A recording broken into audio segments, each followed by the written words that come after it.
And now we're eventually at the final round of our logistic regression model, which is the fun part.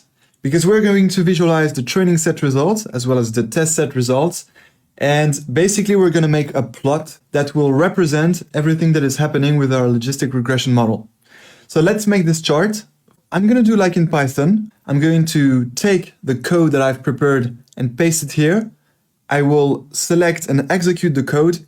And then for those of you who are interested in the idea behind the code, that is how the code plots the graph, I will explain how the code works at the end of this tutorial. Okay, so right now I'm going to paste the code. Here we go. Then this code contains 15 lines of code. That was also the case in Python, and that's because it's the exact same code based on the same idea. And I will explain this idea. That means I will explain how this code works at the end of this tutorial. But for now, let's select this code and let's see what happens. So Command and Control plus Enter to execute, and let's wait. It's taking a little time, that's normal, but it's going to plot something. There it is. There it is. That's the plot. Okay, so for those of you who followed the Python tutorial, we obtain exactly the same plot. So let's describe this plot. I'm going to enlarge this. Okay, so let's analyze this graph step by step. First, let's focus on all the points here. We can see that we have some red points and some green points. So all these points that we see on this graph are the observation points of our training set. That is, these are all the users of the social network that were selected to go to the training set. And each of these users here is characterized by its age here on the x-axis and its estimated salary here on the y-axis. Now, we can see that there are some red points here and some green points here. The red points are the training set observations for which the dependent variable purchased is equal to 0. And the green points are the training set observations for which the dependent variable purchased is equal to 1. That means that the red points here are the users who didn't buy the SUV, and the green points here are the users who actually bought the SUV. So now, as a first step of analysis, let's give an interpretation of what we observe here with these users. Okay, so first, we can see that the users who are young with a low estimated salary, so these users here, actually didn't buy the SUV. Then, if we look at the users who are older and with a higher estimated salary, well, we can see that most of these users actually bought the SUV. And it actually makes sense because the SUV is more like a family car and therefore more interesting for these older users here with a high estimated salary. Besides, we can also see that some older people, even with a low estimated salary, actually bought the SUV. Because we can see that we have some green points here that correspond to an age above the average is here, but an estimated salary below the average because the average is here. Okay, so these guys, these older guys, although they have a low estimated salary, actually bought the SUV. Probably because they've been saving up some money, or maybe they finished paying up their mortgage. I don't know, but what's for sure is that they couldn't resist buying this very cool luxury SUV offered at a ridiculously low price. And on the other hand, we can also see that there are some young people here with a high estimated salary who actually bought the SUV. You know, maybe because it's a very cool SUV and they want to impress their friends and take them into road trips, or maybe they already have a family. I don't know. Anyway, they bought the SUV. Actually, there are a lot of buyers, so this must be a very cool and cheap SUV. Okay, and now what is the goal of classification? Now we're talking machine learning. Why are we making some classifiers? And what will classifiers do? At least what are we trying to make them do for this particular business problem? Well, the goal here is to classify the right users into the right categories. That is, we are trying to make a classifier that will catch the right users into the right category, which are, yes, they buy the SUV, and no, they don't buy the SUV. And we represented the way our classifier catches these users by plotting what are called the prediction regions. And so the prediction regions are the two regions that we see on this graph, this red one here and this green one here. And the red prediction region is the region where our classifier catches all the users that don't buy the SUV. And the green prediction region is the region where our classifier catches all the users that buy the SUV. But be careful, this is according to the classifier. That is, for each user of this red prediction region here, our logistic regression classifier predicts that the user doesn't buy the SUV, and for each user of this green prediction region here, our classifier will predict that the user buys the SUV. So that makes an awesome tool because for each new user of the social network, well, a logistic regression classifier will tell, based on its age and its estimated salary, if this user belongs to this red prediction region here and therefore doesn't buy the SUV, or if this user belongs to this green prediction region here and therefore buys the SUV. Now, the other very important thing to understand is that these are two prediction regions separated by a straight line, which is this straight line here. And the straight line is called the prediction boundary because it's the boundary between the two prediction regions. And the fact that it's a straight line is not random. It is for a particular reason, and that's the thing very important to understand because that's the essence of logistic regression. If the prediction boundary is a straight line here, that's because our logistic regression classifier is a linear classifier. That means that here, since we are in 2 dimensions, because we have 2 independent variables, the age and the estimated salary, so we are in 2 dimensions, then since the logistic regression classifier is a linear classifier, then the prediction boundary separator here can only be a straight line. If we were in 3 dimensions, then it would be a straight plane separating 2 spaces. But here in 2 dimensions, it's a straight line. And it will always be a straight line if your classifier is a linear classifier. But you will see later that when we build nonlinear classifiers, then the prediction boundary separator won't be a straight line anymore. I won't tell you more right now, and I will let you wait for the surprise. So here, we can clearly see that our logistic regression classifier manages to catch most of the users who didn't buy the SUV in the red region here, and most of the users who bought the SUV in the green region here. So it actually did a pretty good job. However, it seems to have trouble catching some green users here who, in spite of their low salary, bought the luxury SUV, as well as those other green users here who also bought the luxury SUV. Because as you can see, these green points here and those here are in the red region, which is a region where our classifier predicts that the users don't buy the SUV. And those incorrect predictions are due specifically to the fact that our classifier is a linear classifier and because our users are not linearly distributed. If they were linearly distributed, then we will have all the green points here in this space and all the red points here in this space. And then a linear classifier with a straight line could perfectly separate all the red points here and all the green points here.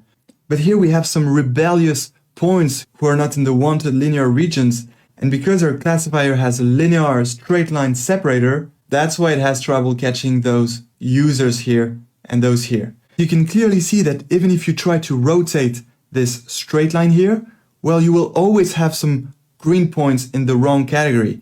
For example, if we try to rotate here this way, like putting it down, well, okay, we will catch these green points here in the right green region here, but since we rotate it down, we will take more green users here because this will go up and more green users here will be in the red region.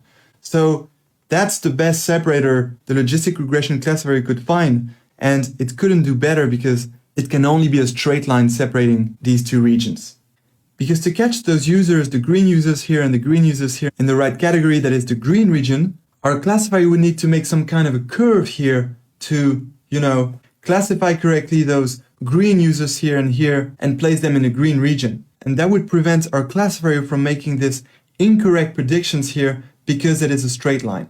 With a curve here, we would catch all the red users properly in the red region and all the green users in the green region. So that would make an awesome classifier.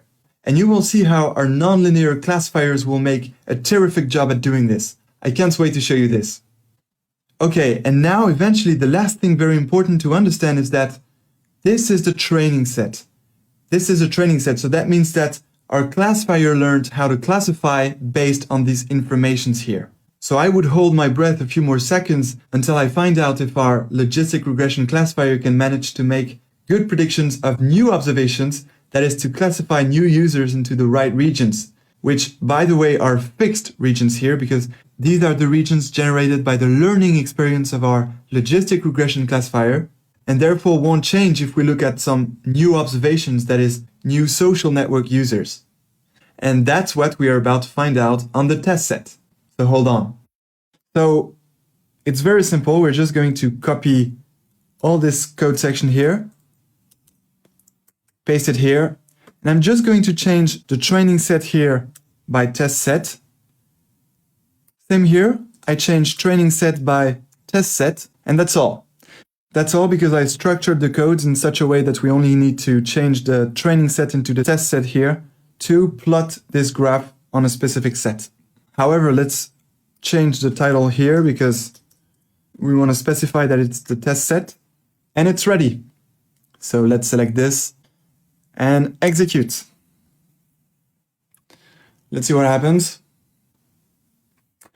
And here are the results of the test set. So that's not too bad. That's not too bad because as we can see, the majority of red points are in the right region. That means the region predicted to be 0. And the majority of green points are in the right region. As for the training set, there are some observations that were incorrectly predicted, but that's normal. That's because it's a linear classifier and it cannot make a curve here catching all the right guys. All right, so that's it for the interpretation of the graph. I can't wait to show you how we can make more powerful classifiers. And of course, these are going to be nonlinear classifiers. So for those of you who are interested in knowing how the code works, stay with me. I will explain that. So I will reduce this. Okay. And let's explain this. Okay. So the idea is that we consider each of these pixel observation points as a user in the social network, like an imaginative user. And so, for example, this pixel point here is not a user in the dataset, but we imagine this pixel point here as a user who has this salary and this age. And we apply our classifier on this pixel observation point, on this user here, so that the classifier predicts if the user is going to buy yes or no the SUV. Then once the classifier makes its prediction, it colorizes the pixel observation point according to the prediction. So if the prediction is no, this pixel user won't buy the SUV, then it will colorize in red. And if the prediction is yes, this pixel user will buy the SUV, then it will colorize the point in green. And so we apply that idea on all the pixels in this frame so that eventually our classifier will colorize all the points that he predicted as 0 in red and all the points that he predicted as 1 in green. So now that you get the idea, let's look at our code here and go through the steps of completing this idea. Okay, so first I declare set equals training set. That's because, I want to plot this graph for the training set and the test set. And since we're using training set many times in the code, I just replaced it by set here, so that when I copy paste the same code for the test set, I just need to replace test set by training set only here and not in the whole code. So basically that's just a shortcut. And so first we build a grid with x1 and x2. So we take the minimum of the values of the training set -1 because we don't want the points to be squeezed in the graph. And same for the maximum +1. So by doing this, we're taking the range of our training set observation points, -1 and +1, so that our points are not squeezed in the graph. And so we're doing this for the age column of the training set and the salary column of the training set. Then by writing this line, we are building the grid. So basically with these 3 lines, we're making the grid here with all the pixel observation points that are imaginary social network users. Then since this grid set is actually a matrix of the 2 columns age and salary, but for all the imaginary users that are the pixel observation points, this is actually a matrix. So with this line, we just give a name to the columns of this matrix, which are age and estimated salary. And then that's where all the magic happens. Because here, that's where we use our classifier to predict the result of each of the pixel observation points that are the imaginary pixel users. So we predict this, and then, since the predict function returns the probabilities, we transform it into 1 or 0 result. So that's why I call it Y-grid, because it's the predictions of all the points in the grid. So that returns the vector of predictions of all the points in the grid. And then finally, we plot the whole graph. So in this plot, we include all our real users and their real actions. Red if they didn't buy the car, and green if they bought the car. And we plot the predicted results of all the pixel observation points that we created when we created the grid. So that's here. And so, I'm using the color spring green. So that is the spring green color. And tomato, that is the tomato color. And for the real points, I just use a green 4, which is a color in R, and red 3. So this color is green 4, and this color is red 3. And that's it. That's the idea behind this code. It's totally fine if you didn't understand some things in this code, because anyway, we're going to use this code as a template for our next classifiers. And so we'll just have to copy paste this code, but that's all. So that was just for those of you who are interested in coding, who are interested in how we can use code to make such a plot. But the important thing to understand here is that the logistic regression is a linear classifier, which in 2 dimensions means that it's a linear separator, and therefore it can miss some predictions, like the predictions here, that are incorrect. Alright, so thank you for watching this R tutorials, and congratulations, now you know how to implement a logistic regression model using R. You're going to see that we will meet some more powerful classifiers later in our journey, so I look forward to continue this journey, and until then, enjoy machine learning!